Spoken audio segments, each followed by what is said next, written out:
Hello everyone, स्वागत है आप सभी का हमारे यूट्यूब चैनल लेट्स डिस्कस में। फ्रेंड्स, आज हम डिस्कस करेंगे क्लास 10 सामाजिक विज्ञान और वर्कशीट नंबर 66 जो कि आपका 17 दिसंबर 2020 के लिए है। तो विद्यार्थी अपना नाम लिखेंगे और कक्षा अध्यापक का नाम लिखेंगे। आज राजनीतिक दल, उसका आज हम लॉन्ग क्वेश्चन का जो है ना रिवीजन करेंगे। तो आइए प्रॉपर वे में डिस्कस करते हैं। एक एक करके क्वेश्चन को पहले देख लेते हैं। राजनीतिक दल के कार्य बताना है। किसी दल को राष्ट्रीय या प्रांतीय मानने का अधिकार क्या है। विभिन्न प्रांतीय प्रकार की दलीय व्यवस्था का वर्णन कीजिए। फोर्थ है वर्तमान में राजनीतिक दल के समक्ष चुनौतियों की व्याख्या कीजिए। फिफ्थ है भारतीय राष्ट्रीय कांग्रेस के प्रमुख विचारात्मक तत्वों की विवेचना कीजिए। सिक्स है भारतीय जनता पार्टी के प्रमुख विचारात्मक तत्वों की विवेचना कीजिए। उसके बाद क्वेश्चन नंबर 7 है, सर गठबंधन सरकार से आप क्या समझते हैं। भारतीय लोकतंत्र में गठबंधन सरकार की भूमिका का वर्णन कीजिए।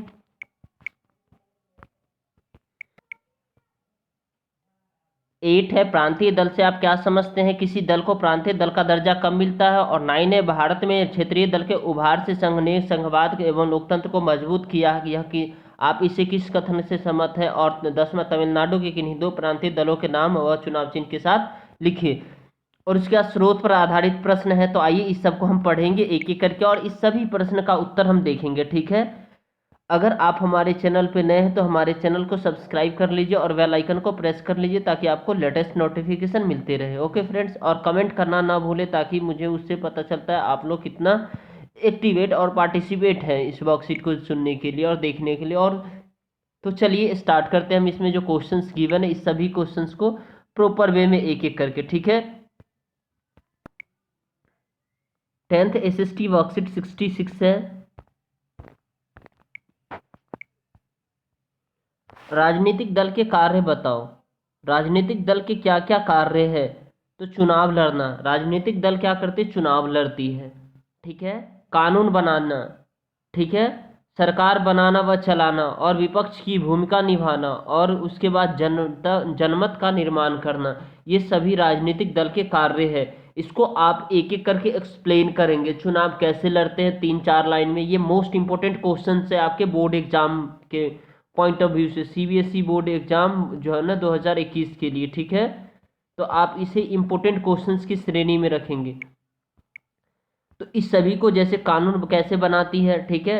जैसे लोकसभा और राज्यसभा और लोकसभा दोनों में उनकी जो जो मतलब जो पार्टी होती है उसकी जो समर्थन होता है, ठीक है। उससे सबसे पहले बिल को राज्यसभा में भेजा जाता है, उसके बाद लोकसभा में भेजा जाता है, उसके बाद राष्ट्रपति के पास भेजा जाता है। तो राजनीतिक दल जीतने के बाद ही ये इस तरह के कानून बनाती है। जैसे अभी जो है ना फार्मर जो है ना फार्मर जो प्रोटेस्ट कर रहे हैं, ये क्या है, एक तरह का कानून है, ठीक है।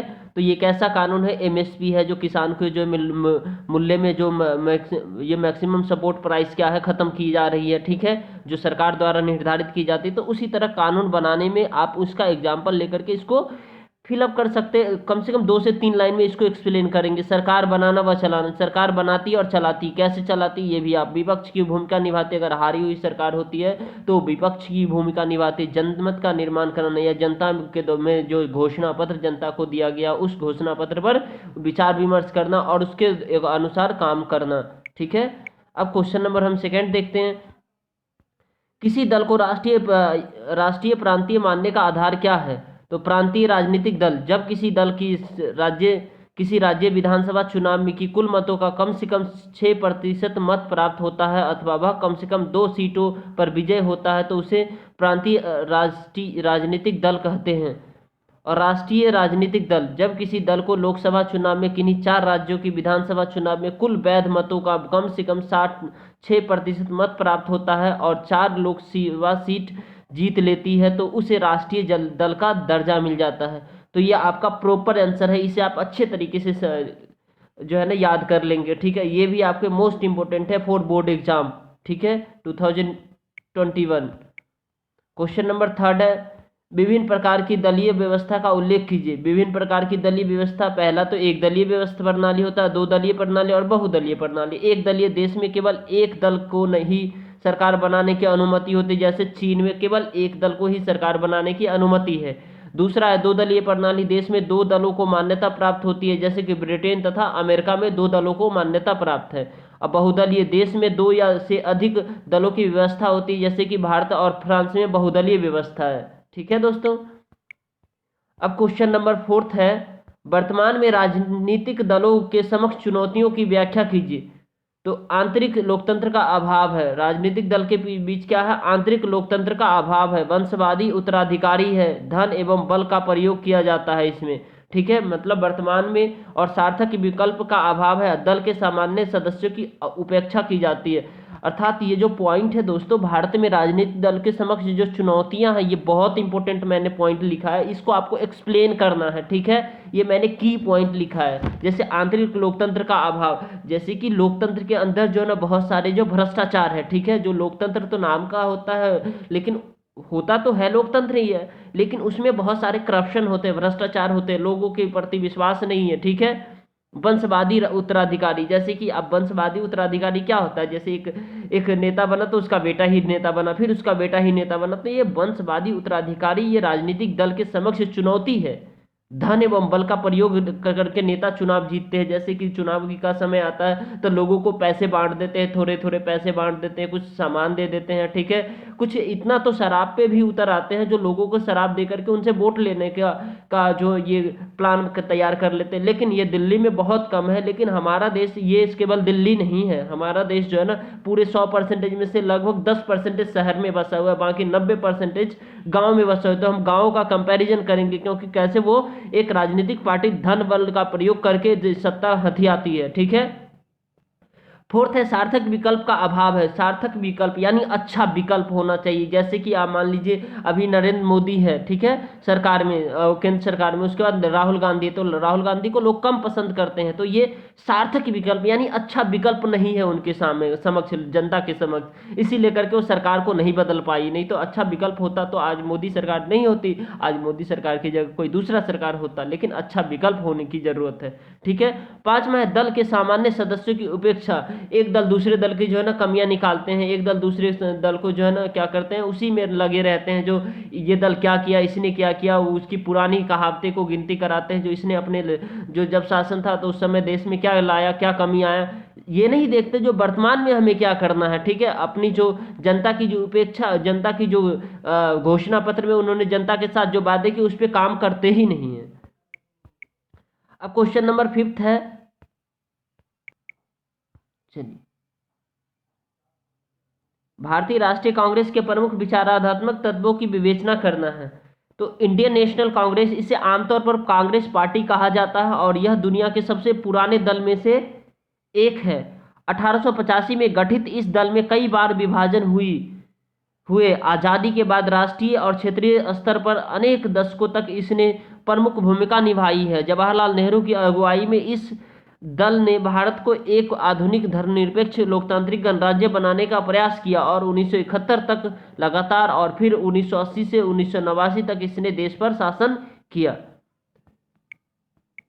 अब क्वेश्चन नंबर 6 है, यह भी मोस्ट इंपोर्टेंट है, भारतीय जनता पार्टी के प्रमुख विचारात्मक तत्वों की विवेचना कीजिए। विचारात्मक तत्व क्या क्या है, तो भारतीय जनता पार्टी पुराने भारतीय जनसंघ को, जिसे श्यामा प्रसाद मुखर्जी ने 1951 में 1951 में गठित किया, पुनर्जीवित करके 1980 में यह पार्टी बनी और भारत की प्राचीन संस्कृति और मूल्य यानी दीनदयाल उपाध्याय के विचार, समग्र मानवतावाद एवं अंत्योदय से प्रेरणा लेकर मजबूत और आधुनिक भारत बनाने का लक्ष्य है इनका। भारतीय राष्ट्रवाद और राजनीति की इसकी अवधारणा में संस्कृति, राष्ट्रवाद, हिंदुत्व और एक प्रमुख तत्व है। अब हम क्वेश्चन नंबर जो है ना 7 डिस्कस करेंगे। गठबंधन सरकार से आप क्या समझते हैं? भारतीय लोकतंत्र में गठबंधन सरकार की भूमिका का वर्णन कीजिए। तो गठबंधन सरकार यानी पिछले 3 दशकों में क्षेत्रीय दलों की संख्या और ताकत में वृद्धि हुई है। इससे भारतीय संसद विविधता से और भी ज्यादा संपन्न हुई और 2014 तक किसी एक राष्ट्रीय दल का लोकसभा में बहुमत नहीं रहा। परिणाम स्वरूप राष्ट्रीय दल क्षेत्रीय दलों के साथ गठबंधन करने को मजबूर हुए हैं और 1996 के बाद लगभग प्रत्येक क्षेत्रीय दल को एक या दूसरे राष्ट्रीय स्तर की गठबंधन सरकार का हिस्सा बनने का अवसर मिला है। इससे हमारे देश में संघवाद और लोकतंत्र मजबूत हुए हैं। उसके बाद क्वेश्चन नंबर 8 है दोस्तों, प्रांतीय दल से आप क्या समझते हैं? किसी दल को प्रांतीय दल का दर्जा कब मिलता है? ये मोस्ट इंपोर्टेंट क्वेश्चन है। ये आपका सीबीएसई एग्जाम 2021 के लिए ये आपका मोस्ट इंपोर्टेंट है, वीवीआई है, ठीक है, वेरी वेरी इंपोर्टेंट है ये। चलिए, तो लोगों का यानी प्रांतीय दल से आप क्या समझते हैं? तो लोगों का ऐसा संगठित समूह जिसके सदस्य किसी साझी विचारधारा में विश्वास रखते हैं या समान राजनीतिक दृष्टिकोण रखते हैं, वे प्रांतीय दल कहलाते हैं। किसी दल को प्रांतीय दल का दर्जा कब मिलता है? तो जब किसी पार्टी राज्य विधानसभा के चुनाव में पड़े कुल मतों का 6% या उससे अधिक मत हासिल करता है तो उसे राजनीतिक दल या प्रांतीय दल का दर्जा मिल जाता है। आई होप आपको समझ में आया होगा बच्चों। अगर आपको ये समझ में आ रहा है तो इस वीडियो को लाइक कीजिए और कमेंट कीजिए और हमारे चैनल को सब्सक्राइब कीजिए ताकि आपको लेटेस्ट नोटिफिकेशन मिलता रहे, क्योंकि इस चैनल पे 1 से 2 दिन पहले वर्कशीट की सॉल्यूशन प्रोवाइड कर दी जाती है। अब क्वेश्चन हम नेक्स्ट देखेंगे 9।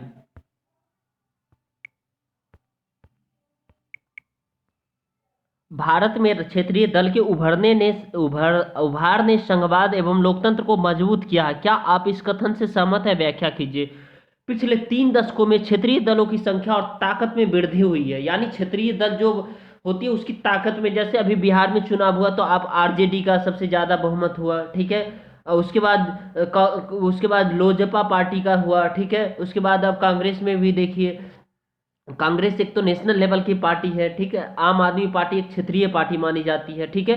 पिछले 3 दशकों में क्षेत्रीय पार्टी की संख्या और ताकत में वृद्धि हुई है। इससे भारतीय संसद विविधताओं से और भी ज्यादा संपन्न हुई है और 2014 तक किसी एक राष्ट्रीय दल का लोकसभा में बहुमत नहीं रहा।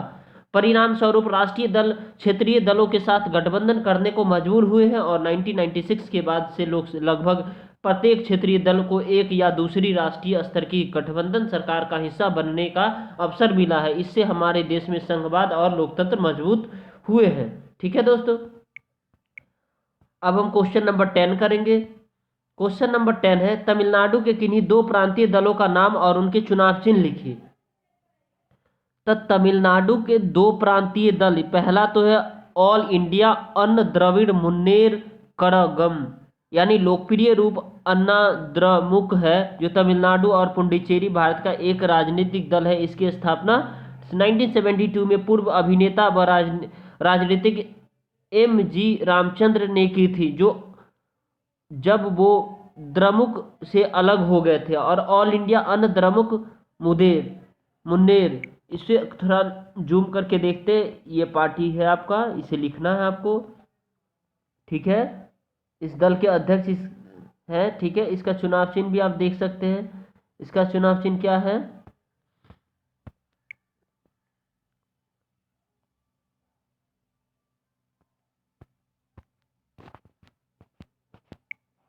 देखिए, इसका चुनाव चिन्ह आप अपने बुक से लिख लेंगे, आपके बुक में दिया हुआ है। ये नेक्स्ट है, इसका चुनाव चिन्ह इसमें मैंने लिख दिया है। 2 दल बोला था तो द्रविड़ मुन्नेर कड़गम, यानी पूरा नाम द्रविड़ मुन्नेर कड़गम, संक्षेप नाम द्रमुक, डीएम के संस्थापक सीएन अन्नादुराई है और वर्तमान अध्यक्ष एम करुणानिधि है और मुख्यालय अरिवलयम सलाई चेन्नई में है। उसके बाद आपका चुनाव चिन्ह इसका उगता सूरज है। इस चुनाव चिन्ह इसका क्या? उगता सूरज है, ठीक है। तो ये 2 पार्टियां मैंने लिख दिया।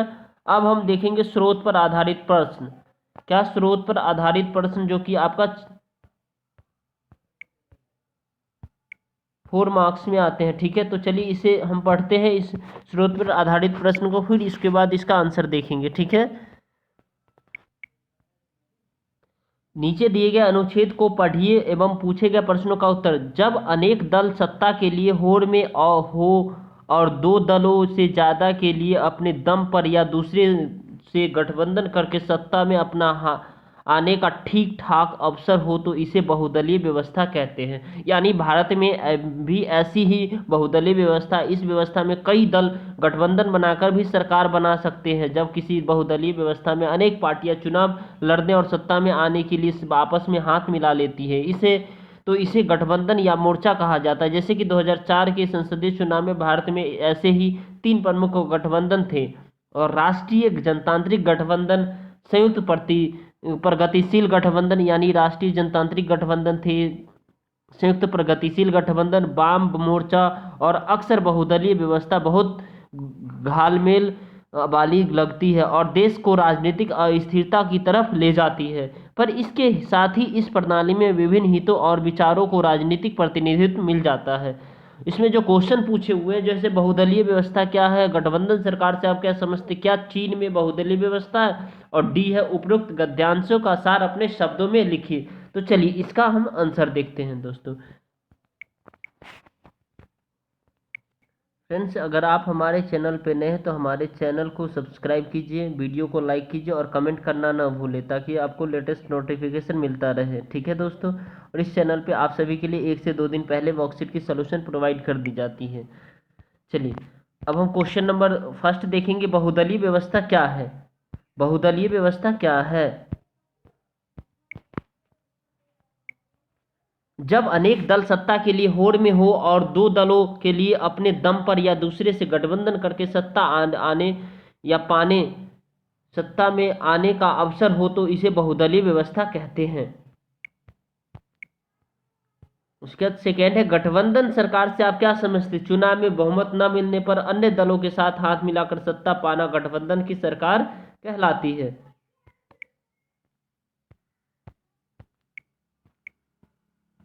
सी है, क्या चीन में बहुदलीय व्यवस्था? नहीं, चीन में एक दलीय व्यवस्था है। ठीक है, उसके बाद उपयुक्त गद्यांशों का सार अपने शब्दों में लिखिए। उपयुक्त उपयुक्त ध्यान से गद्यांश यानी उपयुक्त गद्यांश का सार अपने शब्दों में लिखिए।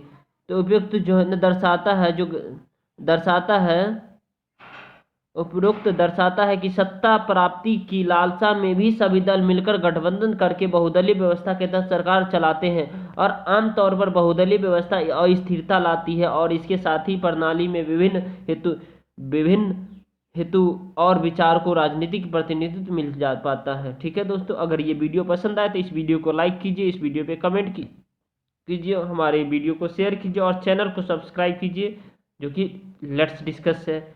Thank you, thanks a lot for watching.